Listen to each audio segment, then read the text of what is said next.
Hello दोस्तों। आज की कहानी एक सत्य घटना पर आधारित है, जिसे कहानी का रूप देने के लिए इसमें ज़रूरी बदलाव किए गए हैं। तो दोस्तों, तैयार हो जाइए फिर से एक और डरावनी कहानी सुनने के लिए।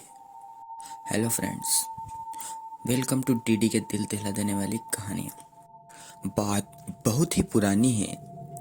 किसी पर्वत की तलहटी में रमेशपुर नाम का एक बहुत ही रमणीय गांव था। इस गांव के मुखिया रमेशर काका थे। सभी गांववासी रमेशर काका की बहुत ही इज्जत करते थे और उनके विचारों सुझावों को पूरी तरह मानते भी थे। रमेशर काका की एक ही संतान थी और उसका नाम था चंदा। 15-16 साल की उम्र में भी चंदा का नटखटपन गया नहीं था। वह बहुत ही शरारती थी। उसके चेहरे पर कभी भी शर्मीलापन नजर ही नहीं आता था। उसके चेहरे से उसका भोलापन जरूर झलकता था। उस समय हर माँ बाप की बस एक ही ख्वाहिश होती थी कि उनकी लड़की को अच्छा घर वर मिल जाए और वह अपने ससुराल में खुश रहे। रामेश्वर काका भी चंदा के लिए आसपास के गांवों में वर देखने के लिए जाना शुरू कर देते हैं। एक बार पास के गांव के उनके एक मुखिया मित्र ने कहा कि उनकी नज़र में एक लड़का है, अगर आप तैयार हों तो मैं बात चलाऊं। रमेशर काका के हाँ करते ही उनके मुखिया मित्र की अगुवाई में चंदा का विवाह तय हो गया। चंदा का पति नदेसर उस समय कोलकाता में कुछ काम करता था। नदेसर देखने में बहुत ही सीधा साधा और सुंदर लड़का था। वह रमेशर काका को पूरी तरह से भा गया। खैर, शादी हुई और रमेशर काका ने नम आंखों से चंदा को विदा किया। कुछ ही दिनों में चंदा अपने ससुराल में भी सबकी प्रिय हो चुकी थी। 1-2 महीना चंदा के साथ बिताने के बाद नदेसर भारी मन से कोलकाता की राह पर निकल गया। चंदा ने नदेसर को समझाया कि कमाना भी जरूरी है और 5-6 महीने की ही तो बात है, दिवाली में आपको फिर से घर आना ही है। तब तक मैं नजरें बिछाए आपका इंतजार प्रसन्न मन से कर लूंगी। कोलकाता पहुंचने पर नदेसर ने फिर से अपना काम धंधा शुरू किया, पर काम में उसका मन ही नहीं लग रहा था। बार बार चंदा का शरारती चेहरा उसकी आंखों के आगे घूम जाता। वह जितना भी काम में मन लगाने की कोशिश करता, उतना ही चंदा याद आती। नदेसर की यह बेकरारी दिन प दिन बढ़ती ही जा रही थी। उसने अपने दिल की बात अपने साथ काम करने वाले अपने 5 मित्रों को बताई। ये पांचों उसके अच्छे मित्र थे।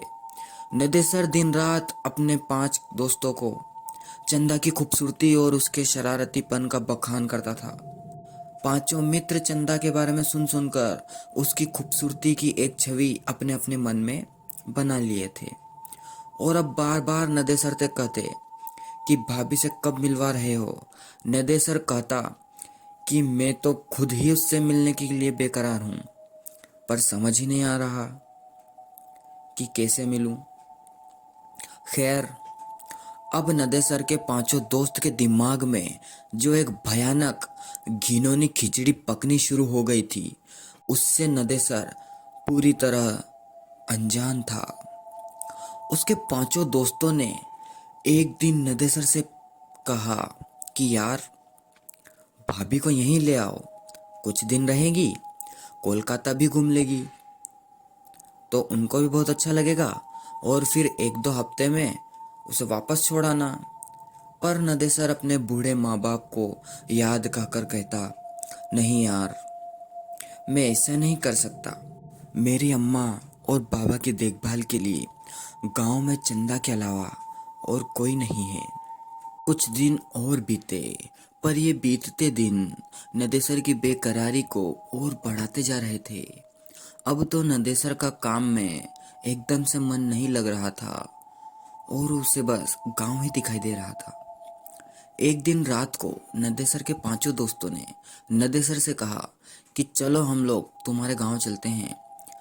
नदेसर अभी कुछ समझ पाता या कुछ कह पाता, तब तक उसके पांच दोस्तों में से निकेश नामक एक दोस्त ने कहा कि यार टेंशन मत ले, कह देना कि अभी काम की मंदी चल रही है इसलिए गांव आ गया, और साथ ही इसी बहाने हम लोग भी तुम्हारा गांव देख लेंगे और भाभी के साथ ही तुम्हारे माता पिता से भी मिल लेंगे, क्योंकि हम लोगों का तो गांव भी नहीं है। इसी कलकत्ते में ही पैदा हुए और कलकत्ते को ही अपना घर बना लिए। हम लोग भी चाहते हैं कि कुछ दिन गांव के आबो हवा का आनंद लें। नदेसर तो घर जाने के लिए बेकरार था ही। उसे अपने दोस्तों की बात भली लगी। फिर क्या था, दूसरे दिन ही नदेसर अपने गांव पांचों दोस्तों के साथ अपने गांव के लिए निकल पड़ा। उसके गांव के आसपास में बहुत सारे घने जंगल थे। इस पर्वतीय इलाके के इन पहाड़ी वासियों के अलावा अगर कोई अनजाना सा वहां जाए तो वह जरूर रास्ता भटक जाए और हिंसक जानवरों का शिकार भी बन सकता है। ट्रेन और बस की यात्रा करते करते आखिरकार नदेसर अपने पांच दोस्तों के साथ अपने गांव के पास के एक छोटे से बस स्टैंड पर पहुंच ही गया। इस स्टेशन से उसके गांव जाने के लिए अच्छी कच्ची सड़क भी नहीं थी। जंगल में चलने से बने पगडंडियों से उबड़ खाबड़ रास्ते से होकर जाना पड़ता था। जंगल में चलते चलते जब नदेसर से निकेश ने पूछा कि भाई नदेसर, अभी तुम्हारा गांव कितनी दूर है, तो नदेसर ने प्रसन्न होकर कहा कि यार अब हम लोग पहुंचने ही वाले हैं। नदेसर की बात सुनते ही निकेश हांफने का नाटक करते हुए वहीं बैठते हुए बोला कि यार अब मुझसे चला नहीं जाता। उसकी बात सुनते ही नदेसर ने कहा कि यार हम लोग पहुंच ही गए हैं, अब मुश्किल से 5 मिनट भी नहीं लगेंगे। पर नदेसर की बातों को अनसुनी करते हुए उसके और चारों दोस्तों ने भी निकेश के पास ही बैठ गए। अब नदेसर बेचारा क्या करे, उसे भी रुकना पड़ा। नदेसर के रुकते ही निकेश ने अपने हाथ में लिए झोले में से एक अच्छी नई साड़ी और साथ ही चूड़ी आदि निकालते हुए कहा कि यार नदेसर, हम लोग भाभी से पहली बार मिलने वाले हैं, इसलिए उनके लिए कुछ उपहार लाए हैं। उसकी बात सुनते ही नदेसर ने कहा कि यारो इसकी क्या जरूरत थी, पर निकेश ने हंसकर कहा कि जरूरत थी भाई, हमारी भी तो भाभी है, हम पहली बार उनसे मिल रहे हैं तो बिना कुछ दिए कैसे रह सकते हैं। इसके बाद निकेश ने कुटिल मुस्कान चेहरे पर लाते हुए नदेसर से कहा कि यार नदेसर, क्यों ना भाभी को सरप्राइज दिया जाए। एक काम करो, तुम घर जाओ और बिना किसी को बताए भाभी को घुमाने के बहाने यहाँ ले आओ। हम लोग यहाँ भाभी को यह सब उपहार देंगे और उनके बाद फिर से तुम दोनों के साथ तुम्हारे घर पे चलेंगे। भोला नदेसर हाँ में हाँ मिलाते हुए तेज कदमों से घर की ओर गया और लगभग 30-40 मिनट के बाद चंदा को लेकर दोस्तों के पास वापस आ गया। फिर क्या था, चंदा से वे पांच दोस्त एकदम से अपनी भाभी की तरह मिले। चंदा को भी बहुत अच्छा लगा। इसके बाद जब चंदा ने उन्हें घर चलने के लिए कहा तो अचानक उनके तेवर थोड़े बदले से नजर आए। निकेश और नदेसर के अन्य चार दोस्त चंदा और नदेसर के पास पूरी सख्ती से खड़े हो गए थे। चंदा और नदेसर कुछ समझ पाते इससे पहले ही निकेश ने दांत भींचते हुए तेज आवाज में नदेसर से कहा कि साले, मैं अपनी बहन की शादी तुमसे कराना चाहता था, पर तुम बिना बताए गांव आकर अपनी ही मन की कर लिए। उसकी बात सुनकर नदेसर ने भोलेपन से कहा कि निकेश भाई, आपने तो कभी हमसे अपनी बहन की शादी के बारे में बात ही नहीं की थी, और जब मैं घर आया था तो यहाँ माँ बाबूजी ने शादी करा दी थी। भला मैं उन्हें मना कैसे कर सकता था। पर नदेसर की इन भोली बातों का उन पांच दैत्यों पर कोई भी असर नहीं हुआ। उनमें से दो नदेसर को कसकर पकड़ लिए थे और तीन चंदा का चीर हरण करने लगे थे। अभी नदेसर या चंदा चिल्लाकर आवाज लगा पाते, इससे पहले ही उन दोनों का मुंह पर कपड़ा ठूंस दिए थे। फिर निर्वस्त्र चंदा और नदेसर को उठाकर वे लोग कुछ और घने जंगल में ले गए। घने जंगल में ले जाकर उन लोगों ने नदेसर की हत्या कर दी और चंदा की इज्जत से खेल बैठे। लगभग वो पांचों नर पिशाच घंटों तक चंदा को दागदार करते रहे। वह चिल्लाती रही, भीख मांगती रही। उन भेड़ियों पर उसका कोई असर नहीं हुआ। अंततः अपनी वाली करने के बाद उन पांचों ने चंदा को भी मौत के घाट उतारकर वहीं जंगल में सूखी पत्तियों से उन्हें ढककर आग लगा दिए। आग लगाने के बाद ये पांचों दोस्त जिधर से आए थे उधर को भाग निकले। जंगल जलने लगा और जलने लगे चंदा और नदेसर के जिस्म।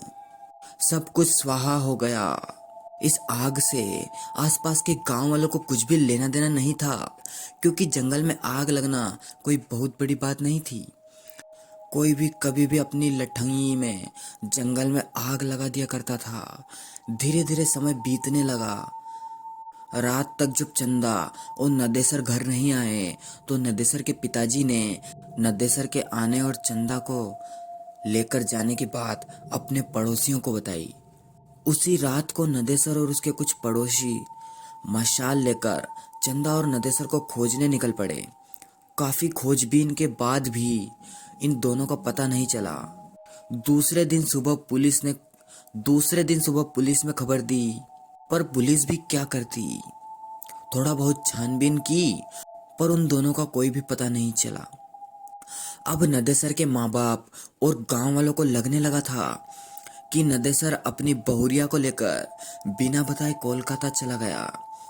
शायद उसे डर था कि अगर बाबूजी को बता लेंगे तो वे जाने नहीं देंगे।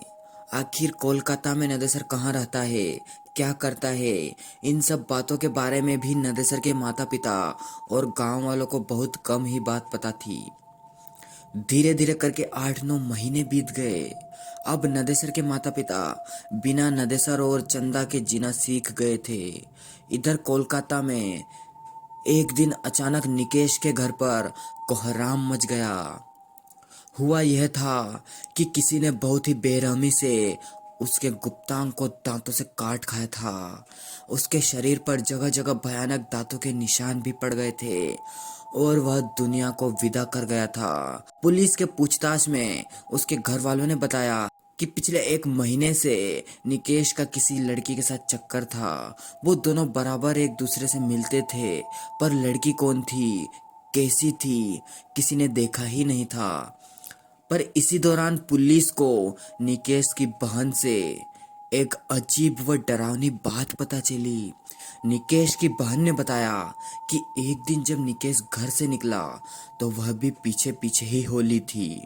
निकेश बस्ती से निकलकर एक सुनसान रास्ते में बनी एक पुलिया पर बैठ गया था। वहां से मैं लगभग 20 मीटर की दूरी पर एक बिजली के खंभे की आड़ में खड़ी होकर उस पर नजर रख रही थी। मुझे बहुत ही अजीब लगा, क्योंकि ऐसा लगा था कि निकेश किसी से बात कर रहा था, किसी को पुचकार रहा था, पर वहां तो निकेश के अलावा कोई था ही नहीं। फिर मुझे लगा कि कहीं निकेश भैया पागल तो नहीं हो गए हैं।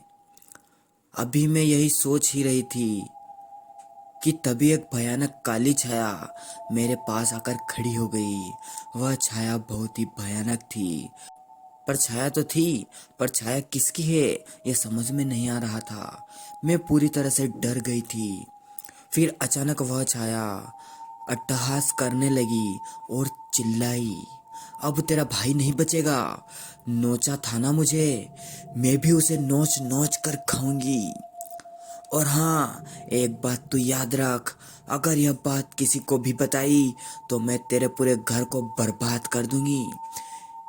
इतना कहते ही निकेश की बहन सुबक सुबक कर रोने लगी। इतना सुनते ही पुलिस और आसपास जुटे लोग सकते में आ गए और पूरी तरह से डर भी गए, क्योंकि निकेश का जो हाल हुआ था वो यह बयां कर रहा था कि इसके साथ जो हुआ है वह किसी इंसान ने नहीं अपितु भूत प्रेत ने ही किया होगा। यह कहानी यहीं पर समाप्त होती है, पर इसके अलावा पर इसके अगले भाग के रूप में एक कहानी और आ सकती है कि क्या निकेश का यह हाल किसी भूतनी ने ही ऐसा किया या किसी और ने, कहीं चंदा तो नहीं या नदेसर, निकेश के अन्य 4 दोस्तों के साथ क्या हुआ, ये सब कुछ। दोस्तों, आपको अगर हमारी कहानी अच्छी लग रही है तो कमेंट करके ज़रूर बताएं। साथ ही चैनल को सब्सक्राइब करना ना भूलें। और अगर आपके साथ भी ऐसी कोई घटना होती है या आपके आसपास किसी के साथ ऐसी घटना होती है तो आप हमें अपनी कहानी ज़रूर शेयर करें। हम आपकी कहानी ज़रूर बताएंगे।